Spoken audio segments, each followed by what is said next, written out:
नमस्ते दोस्तों। आज हम बात करेंगे महाभारत के बारे में।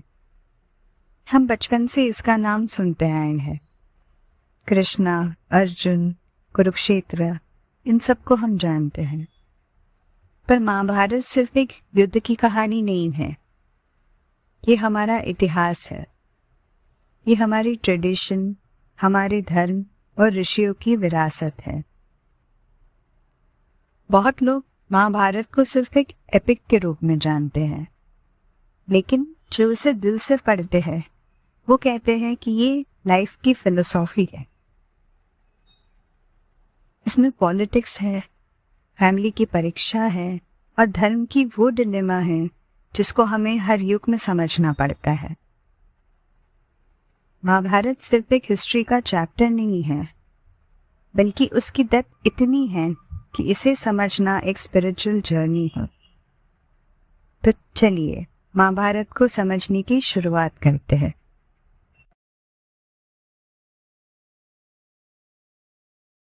महाभारत को टोटल 18 पर्वों में डिवाइड किया गया है।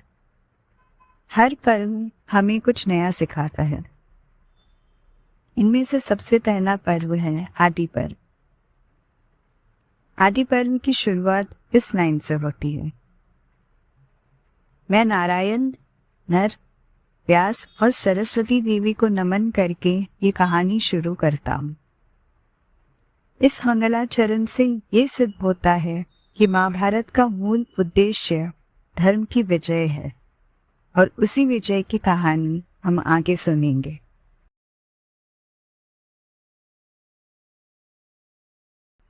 तो अब सवाल ये है, ये कहानी शुरू कहाँ हुई और इसे हम तक कौन लाया? नैमिषारण्य नाम के जंगल में ऋषि सौनक के साथ हजारों ऋषि मुनि तपस्या कर रहे होते हैं। तब वहां उग्रश्रव आते हैं, जिन्हें सौती भी कहा जाता है। सारे ऋषि मुनि सौती से भारत का सबसे महान इतिहास सुनना चाहते हैं, लेकिन सौती को ये ज्ञान कहाँ से मिला?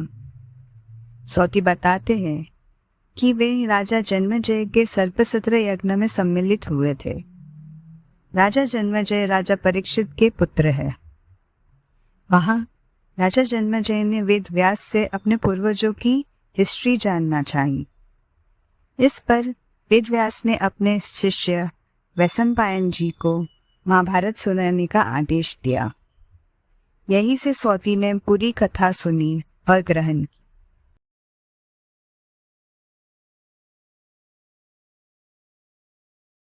सौती कहते हैं, महाभारत में तीनों लोकों का ज्ञान समाया है, यानी इसमें आध्यात्मिक, नैतिक और व्यवहारिक जीवन के सभी पद मिलते हैं।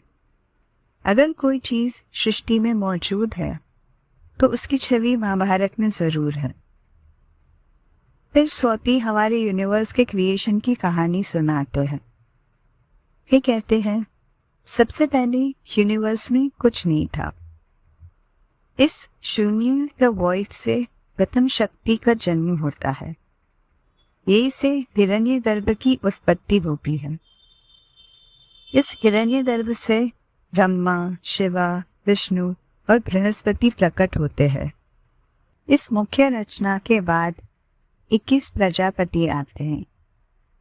ये प्रजापति वो आर्किटेक्ट्स हैं जिन्होंने तीनों लोक और बहुत सारे स्पीशीज को जन्म दिया। अंत में प्रकट होते हैं 33 देवता और इस प्रकार सृष्टि का निर्माण होता है।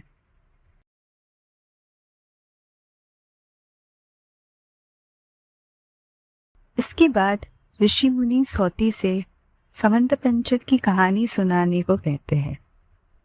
समंतपंचक वो पवित्र भूमि है जहां महाभारत का महान युद्ध लड़ा गया था, जिसे हम कुरुक्षेत्र के नाम से भी जानते हैं।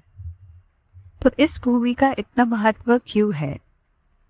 सौती बताते हैं कि त्रेता और द्वापर युग के बीच में भगवान परशुराम क्षत्रियों के अत्याचार से इतने क्रोधित हो गए थे कि उन्होंने 21 बार इस धरती से क्षत्रिय वंश को समाप्त किया था।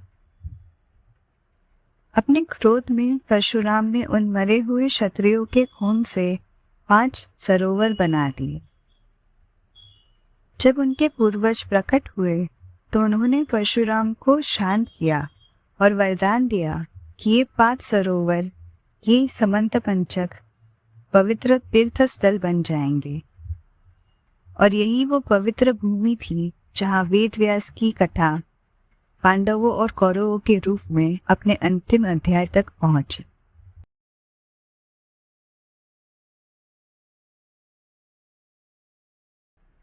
अब सवाल ये है, इतना विशाल ग्रंथ किसने लिखा? इस महाकाव्य को कंपोज महर्षि वेद व्यास ने किया है, लेकिन ये कार्य इतना विशाल था कि व्यास जी को एक लेखक की जरूरत थी। जब उन्होंने ब्रह्मदेव से पूछा तो ब्रह्मदेव ने कहा कि वो गणपति जी से प्रार्थना करे। गणपति जी ने ये शर्त रखी कि वो एक पल के लिए भी रुकेंगे नहीं, और व्यास जी ने ये शर्त रखी कि गणपति बिना समझे कुछ भी लिखेंगे नहीं। इस तरह वेद व्यास अपनी इंटेलेक्ट और गणपति की तेजी के साथ ये पूरा ग्रंथ तैयार कर पाए।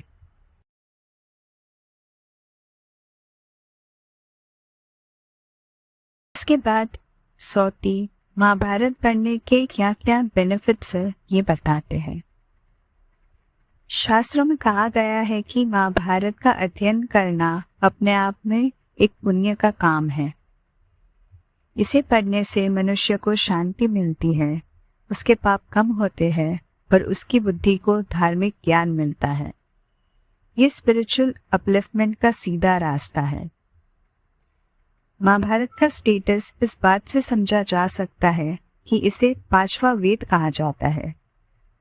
जब वेद व्यास ने चारों वेदों का ज्ञान दुनिया को समझाया, तब उन्होंने महसूस किया कि साधारण मनुष्य के लिए धर्म को समझना मुश्किल है। इसलिए वैदिक ज्ञान को इतिहास के साथ मिलाकर सरल बनाने के लिए महाभारत की रचना की गई। जो ज्ञान वेदों में है वो सब इस एपिक में समाया हुआ है। तो दोस्तों, ये था हमारी महाभारत जर्नी का पहला कदम। अगले वीडियो में हम आदि पर्व की मेन स्टोरी शुरू करेंगे। अगर आप द लॉस्ट एजेस की ये शानदार जर्नी मिस नहीं करना चाहते तो तुरंत सब्सक्राइब करें और बेल आइकन दबाकर हमारे साथ जुड़ जाएं। जल्दी मिलते हैं। नमस्ते।